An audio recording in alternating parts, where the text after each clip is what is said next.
Radio. Ya tenemos a José Briceño. ¿Cómo estás, José? Buenos días, bienvenido. Muy buenos días, primo. Gracias por la bienvenida. Un afectuoso saludo a ti, a Jimena, quienes nos siguen por la magia de la internet y también la FM. Y para esa, Carla Espera, primito, para ese mal de garganta, te recomiendo sacar una cita urgente con el doctor Pisco. El Él doctor... te va a atender bien, Así, el doctor ¿ah? Pisco te va a atender bien y vas a ver cómo vas a recuperar tu tonalidad de voz inmediatamente. Un Yo par quiero, de sesiones con el doctor Pisco y todo vuelve a la normalidad. de repente pues, me voy a la farmacia El Salvador. A ver si me consiguen algo por ahí. ¿Ok? Bien, Chévere. primo. Oye, les doy el pase a ustedes. Mil perdones, estoy un poquito afónico, pero repito, primos, voy a seguir tu remedio, tu recomendación. Y por eso estoy trabajando con audífonos para poderme dominar un poco y controlar la voz. ¿De acuerdo? Gracias. Claro, primo, un gran abrazo y mejoría pronto. Acá Arquitecto, comenzamos con el... arquitecto, bienvenido. Buenos días. Gracias por estar con nosotros. Ah, buenos días, buenos días. Acá escuchando, el doctor Pisco es muy bueno para la garganta. Nosotros también aquí le aplicamos cuando estamos mal. Chévere. Ajá, Estaba acá, ajá, estaba chévere. Gracias. gracias. Amigos, desde ya damos la bienvenida a nuestro invitado. Esta mañana vamos a hablar sobre un tema que para la mayoría de los peruanos ha estado pasando desapercibido, no lo conocemos. La verdad que este periodista no había tomado conocimiento de la existencia de esta historia hasta que me contacté con el arquitecto y con los amigos del diario El Ciclón de Chiclayo, diario emblemático de la capital de la amistad. La ciudad Charles Sutton, ubicada en el distrito de Olmos, esto en Lambayeque, donde se sitúa la irrigación del mismo nombre, es en teoría, en el papel, la primera ciudad planificada en el norte del país. Sin embargo, hasta el momento es una ciudad fantasma, la que increíblemente se sigue vendiendo como el mayor proyecto urbanístico integral de la historia del Perú, la primera ciudad planificada del norte del país. Parece ser, parece ser que esa ciudad es un candidato muy fuerte a convertirse en un elefante blanco, a pesar de los 600 millones de soles que hasta el momento viene costando. Ahora sí, damos la bienvenida a Uriarte, arquitecto de profesión y Paz decano del Colegio de Arquitectos de Lambayeque. Arquitecto, bienvenido a Rayo del Sur y Café con Leche. Bueno, buenos días con todos los amigos que escuchan la radio. Gracias por la oportunidad. Y bueno, sí, con mucha pena decirte de que si bien es cierto es la primera ciudad planificada, pero es la primera gran inversión de 600 millones que está en este momento. Se podría decir, o bien lo ha dicho usted, un cascarón o un elefante blanco. Toda Así vez, es. toda vez que esta ciudad nació justamente para ser un soporte a la migración que iba a generar el gran proyecto Olmos. Entonces iba a ser una ciudad que iba a amortiguar justamente toda esta migración de gente que se iba a mover alrededor de este gran proyecto y que al final ha terminado siendo solamente una obra en donde ha habido temas de corrupción abiertamente, ¿no? Ha estado Brahins, ha estado mismo Odebrecht, y de una u otra manera, pues, creo que en lugar de mejorar las condiciones de vida de los olmanos, porque esta ciudad planificada está en el distrito de Olmos, en donde usted, si va al distrito de Olmos, Olmos no tiene ni agua, no tiene centro de salud, no tiene Lo colegio. sabemos.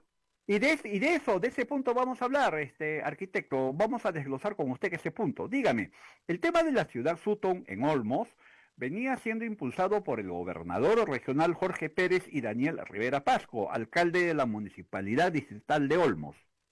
Así es. Bueno, venían siendo promocionados por todos los que querían tomarse una foto, porque sí, si usted se va a la ciudad Sutton, definitivamente hay infraestructura, hay pistas, hay semáforos, hay todo lo que no hay, lo No que hay no hay gente, población. no hay gente, ¿no? No hay gente, Hay- no vive nadie, no vive nadie. ¿Y es por qué? Porque el mismo mecanismo de cómo se va a querer construir a nivel de macrolotes, definitivamente un inversor privado poco le va a importar porque no va a haber un retorno rápido a la hora de invertir. Entonces, Entiendo. esto ya estaba de una u otra manera, señor José, ya predestinado por dos cosas muy importantes. Una, por su ubicación. La ubicación de la ciudad Sutton a las tierras de Olmos por lo menos es entre 1 hora y media, 2 horas. Desde ahí la ubicación ya le quita de una u otra manera las posibilidades de desarrollo. Y la segunda es que los sueldos que ganan en estas agroexportadoras, a lo mucho pues son 1.000 soles, 1.200 soles. La pregunta es, ¿qué ¿Cómo? familia, ¿qué familia puede vivir con 1.200 soles y adicionalmente tener para construir una casa o comprar un lote o qué sé yo? Entonces, esto ha sido fruto de la corrupción, de la improvisación, señor José, porque si se hubiera querido hacer una ciudad planificada, hubiera sido más cercana a la ciudad de Olmos, que sí se podría hacer, o en todo caso invertir un dinero, una parte de esta en la ciudad, darle las condiciones a la gente que está viviendo en este momento y no hacer una ciudad, como usted bien lo ha dicho, una ciudad fantasma. Así es. Aproximadamente en junio, en una de las sesiones del Consejo Regional de Lambayeque, se informó sobre una propuesta que pasó desapercibida y con poco interés para la mayoría de los representantes del legislativo regional. Ella era que sea el Ministerio de Vivienda, Construcción y Saneamiento la entidad que gestione la venta de los macrolotes, es decir, el proyecto urbanístico que vendían como propio regresaría a quienes lo concibieron. ¿Qué pasó ahí? Por eso le digo, ¿por qué? Porque el inversor privado no encuentra una justificación para poner su dinero, comprar el macrolote, construir y luego, de peor aún, todavía estuvieran más complicados. Entonces, esto de por sí, si bien es cierto, se tuvo la oportunidad de tener la primera gran ciudad planificada, pero su ubicación y su concepción no ayuda, o no ayudó, y no va a ayudar a que esto se realice. ¿Por qué? Porque si usted tiene dinero y es un inversor privado, lo que va a ver es su retorno. Inmediatamente. Es un Pero negocio, si, ¿no? pero si su retorno es a 20, a 30 años, bueno, definitivamente el inversor no trabaja de esa No manera. conviene, no asumimos ese proyecto. Claro, Recordemos, arquitecto, en marzo del 2018, tras el anuncio de la ejecución del proyecto de la habilitación urbana, los pobladores de Olmos tomaron el puente de ingreso al distrito para protestar por esa construcción que en nada los beneficiaba. claro que sí. Mire, yo tengo la suerte, podría decir, yo fui decano del Colegio de Arquitectos, estaba justamente en ejecución y nosotros fuimos, tanto con el Colegio de Ingenieros, creo yo, que al último se alineó con nosotros, fuimos los que estábamos en desacuerdo con la ejecución de este proyecto. ¿Y por qué decíamos? Porque ellos decían que era una ciudad en donde se iba justamente lo que decía el tema, a tratar el tema de la migración, y nosotros como arquitectos decíamos, pero si tú tienes una ciudad en donde la migración no va a llegar a la nueva ciudad de Olmos, sino a la antigua ciudad de Olmos, entonces, ¿por qué no inviertes parte de los 600 millones, unos 100 millones, en los servicios básicos mínimos para la ciudad? Porque es la que iba a brindar el tema de los servicios a la población. Ajá. Pero luego nos dimos cuenta, y usted sabrá, la historia lo dice, que en esta gran obra de 600 millones, pues, han habido cosas que muy Muy oscuras, ¿no? decir, ¿no? Muy oscuras, muy turbias. Arquitecto, Bastante. en el año 2023, luego del fenómeno Yaku que asoló el norte, el gobernador regional anunció que se pondría en marcha un proyecto piloto para construir viviendas para las familias damnificadas del distrito de Olmos, en uno de los 14 macrolotes destinados para uso residencial. ¿Se cumplió ese ofrecimiento? No, en primer lugar, esta concepción de los macrolotes y poder hacer rentable en algún momento esta ciudad es que quiere que se crezca en torre, no para crecer de forma lineal. Porque si yo le pongo de manera lineal, a lo mucho pues saco 200, 300 lotes por cada macrolote y a la final peor, es más inviable todavía. Así es. Todos estos macrolotes es para que funcionen a nivel de torres de 6, 7 pisos, 9 pisos, de acuerdo a la demanda y de acuerdo al proyecto que se pueda presentar, porque es ahí donde se puede hacer rentable.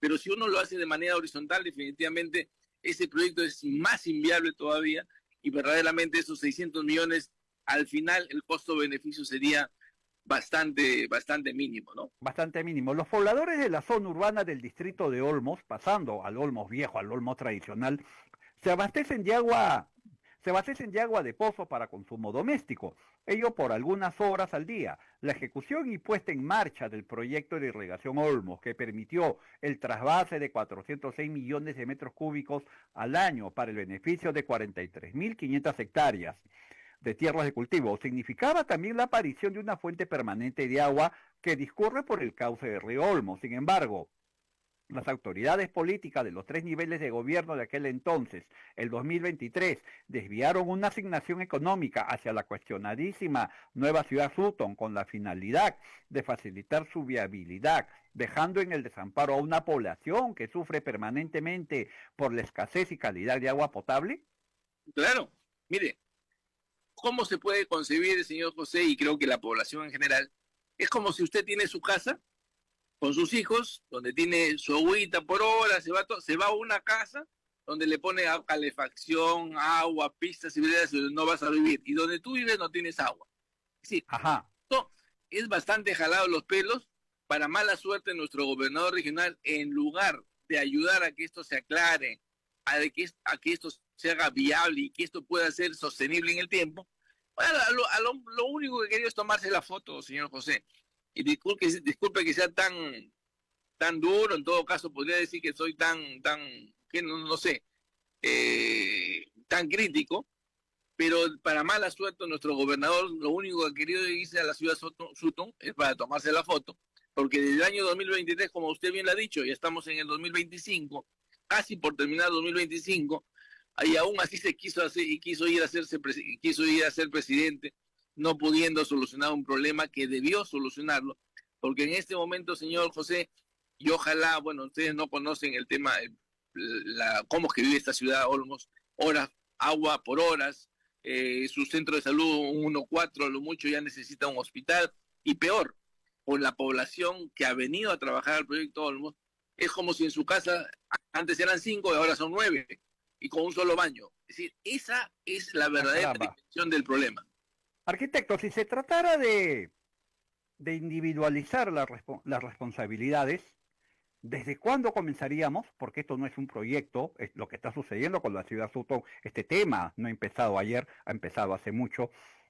Insisto, si tratáramos de objetivizar a los responsables de este tema, ¿desde qué año deberíamos hacer ello y quiénes serían?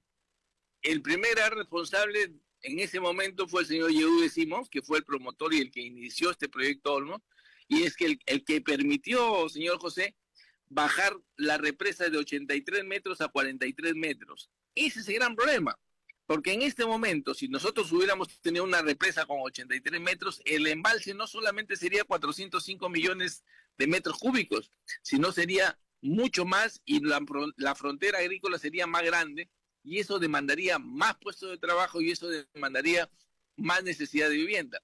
Pero al recortar un proyecto de 85 a 43 metros cuadrados, a 43 metros de altura, lo que ha hecho es mutilar a este gran proyecto y hacer que en lugar de tener una demanda de 100, ahora tengamos una demanda de 50.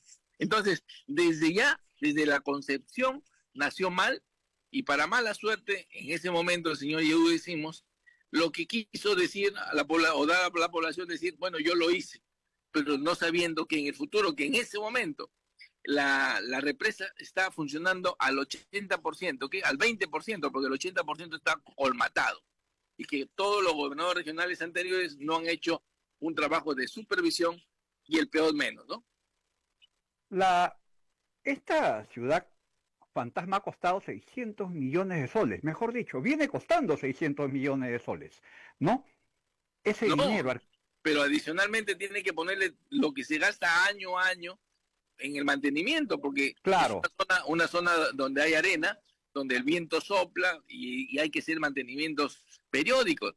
Es una ciudad donde hay hasta semáforos, hay tanques de agua, hay todo, y todo ello necesita mantenimiento, y ese mantenimiento se infiere, arquitecto, amigos, que demanda un costo, demanda un presupuesto, y ese presupuesto no debe ser corto, pequeño, debe ser amplio, ampuloso, ¿no? Y si rajamos un poquito ahí, le apuesto, arquitecto, podremos encontrar más de una sorpresa, ¿no? Totalmente, eso es lo que le iba a decir. Si comenzamos a como se dice, a escudriñar las cosas, quiénes son los que benefician, los grandes beneficiados, ya sabemos quiénes son, y que al final no se está haciendo mucho por reflotar este gran proyecto, ¿no?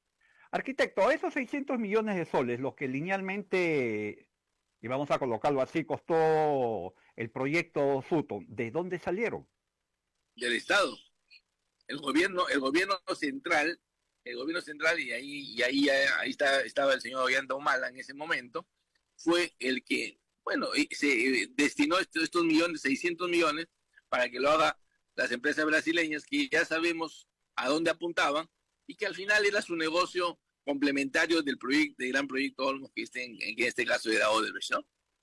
Claro. Ahora, ¿tiene algún viso de solución esto? ¿Qué hacer?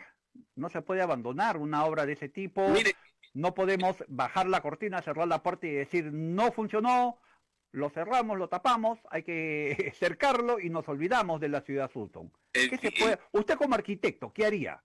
Mire, el gran problema es cómo lo hacemos atractivo para el empresario, para el inversor.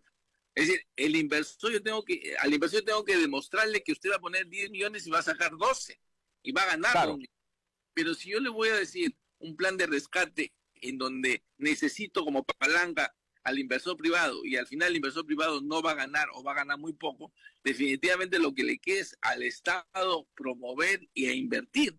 Ahora, el tema es cómo yo llevo a esas personas que ganan 1.000 soles o 1.200 soles, señor increíble, José, increíble. a poder ganar una casa. Usted diga, con 1.200, que a lo mucho, tal vez, y no sé cómo vivirá la gente, pobre gente, que con 1.200 no se puede vivir. Imagínese salud, educación y encima invertir en una casa, es poco probable. Para mí es muy complicado si el Estado no entra a invertir dinero del Estado para promover el tema de vivienda, solucionar el problema de vivienda en esta zona. Yo no le veo ninguna salida y yo no creo que haya ningún empresario que se compre un macrolote para invertir y luego no venderlo y no poder recuperar. Yo lo veo bien difícil. Aquí lo que se necesita es que el Estado intervenga y ya haga inversión social. No, para mí no queda otra. Disculpe la analogía, disculpe que traiga a colación este tema, pero tal vez estaría sucediendo lo mismo que todos los años sucede con Petroperú, ¿no? Que el Estado cargue con los errores de otros, con los errores y horrores de otros, ¿no? Así es, pero es que no hay otra solución para mala suerte. Es como las famosas las descolmataciones de los ríos, que yo invierto, viene el agua, se lo lleva, luego el otro año yo invierto y se lo lleva, y entramos a un círculo vicioso, ¿no? Ajá. Que está quitado, usted sabe ya por qué, ¿no? Por la corrupción. Así es. No sé si a estas alturas de la entrevista el primo Coco, Eduardo Urbina Moya, tenga alguna pregunta, algún comentario que hacer a nuestro invitado. Primo, contigo. Yo desde Lima, no, yo sí, acá falló ella, no yo por si acaso. No, el tema acá es el siguiente, ¿no? ¿En dónde están los hinchas peruanos? Cada vez que hay un campeonato mundial, viajan a Rusia, viajan a Europa, viajan a todo, y somos la mejor hinchada del mundo. La pregunta del millón. ¿En dónde están los hinchas peruanos cuando hay este tipo de robos? Porque esto es el norte del país, ¿ah? Ni hablar del sur. En Arequipa, en Puno, en Tacna, está en Arequipa, y te vas incluso acá en Junín, Huancayo, donde los cerrón hacen lo que le da la gana. ¿Dónde están los hinchas peruanos? ¿Qué pasó? O sea, ¿por qué no pisan así? ¿Saben lo que pienso yo? Arquitecto, no sé si estará de acuerdo. Lo siguiente, para mí se deben cerrar todos los gobiernos regionales y trabajen todo desde Lima, punto, se acabó. Y que ¿sabes qué? Le den más presupuesto a los gobiernos provinciales. Nada más, chao. Lo que es gobiernos regionales ha sido ampliar el robo, más ratero, nada más, eso es todo lo que digo. Disculpe, acá, adelante. En gran parte tiene razón, señor amigo. La corrupción se ha extendido, en todo caso antes era centralista, ahora es en todas las regiones. Por eso sí comparto con usted. En lo otro es que volveríamos a que el centralismo haga todo esto, porque en la ciudad de Sutton, ojo, no se ejecutó bajo el gobierno regional, sino lo hizo el gobierno nacional. Entonces, seguramente promocionado por el gobierno regional de Lambayeque, pero quien tomó la decisión de ejecutarlo fue el gobierno central, que en mi opinión, si se hubiera analizado bien en su momento, se hubiera planificado la ciudad de Sutton, pero un poco más cercana a la ciudad de Olmos, de tal manera que sí hubiera sido más probable de que yo me vaya de la ciudad antigua a la ciudad nueva. Pero si a mí me pone una ciudad nueva... Una pequeña interrupción nada más, chiquita nada más. El aeropuerto que está en Cusco, que tanto ha peleado este señor, el lagarto Vizcarra, y que no es el lugar exacto para que bajen aviones. Igualito lo han hecho contra todo el mundo. ¿Y la gente qué? La gente no sale, no reclama. Y sin embargo se está haciendo un aeropuerto en este lugar donde los vientos son peligrosísimos. Y sin embargo nadie escucha a los especialistas. Ah, sí, ese es un mal de las autoridades y eso lo conocemos aquí y en todo sitio del Perú, y yo creo que gran parte de la responsabilidad es que el político que no sabe y que no acepta recomendaciones, lo único que hace es improvisa y improvisa mal. Ese es el resultado de tener políticos que no escuchan a los técnicos competentes, ¿no? Y mientras tanto, proyectos como el de Ciudad Sutton, ahí es un canto, es una sinfonía a la nada, a la corrupción, a la dejadez, a la mala planificación.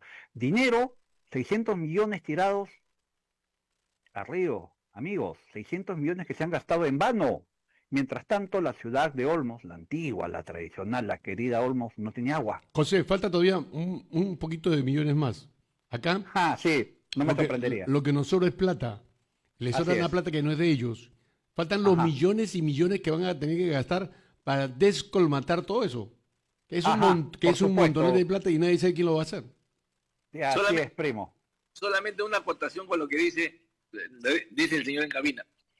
Para que tengan una idea, el proyecto de la calzada, que es un proyecto de irrigación, y no solamente de irrigación, sino que minimizaría el impacto en tiempo del fenómeno del Niño, cuesta 2.400 millones, solamente para que tengan idea, 2.400 millones de soles. Y no se invierte 2.400 millones, pero anualmente, cada vez que sale el río, el impacto son más de 2.000 millones cada vez que viene. Es decir, con Claro. una sola inversión, en el tiempo ya no tendrías impacto a la hora que venga el fenómeno del Niño. Pero no, ahí viene un tema, pues no, yo invierto 2.000 y dejo de ganar 2.000 dentro de 20 años, entonces mejor lo dejo 2.000 por 20 años y eso de alguna manera van algunos malos empresarios o algunos malos políticos. Increíble. Lo que usted plata hay en el Estado, el problema es que no se gasta de la manera adecuada, si no se gasta, ya sabemos cómo, ¿no? Increíble. José, estoy bravo, ¿no? Increíble, primo. Queremos darle las gracias al arquitecto Uriarte por acompañarnos esta mañana y ayudarnos a entender un poco más lo que sucede con esta ciudad fantasma, con este elefante blanco allá en Olmos, en la querida y entrañable Lambayeque. Arquitecto, gracias por su participación y vamos a estar en contacto para seguir desarrollando más temas de interés, ¿no? Ojalá que ya no sean denuncias, investigaciones y denuncias. Ojalá que sean buenas noticias que lleguen desde la entrañable Lambayeque. Dios así lo quiera y lo escuche a todos. Y muchas gracias, don José, y al amigo Gavina. Todo lo mejor. Mi Chiclayo querido, ahí estuve siempre yo por ahí, por el lado de Monsefú. Con radio, claro, excelente. con Radio Exitosa. Iniciamos el proyecto Universal hace años. Y gracias a Dios tuve muy buenos recuerdos, bueno, tengo buenos recuerdos y bacán. ¿Ok? Bien. Muchas gracias por ahí. Cuando quieran convenir por Chiclayo, nos pasan la voz. Chévere, listo. Inmediatamente, arquitecto, inmediatamente. Tómenos la palabra. Chévere. Hasta luego. Gracias. Gracias a ustedes, gracias a usted. Primo de Chiclayo, te propongo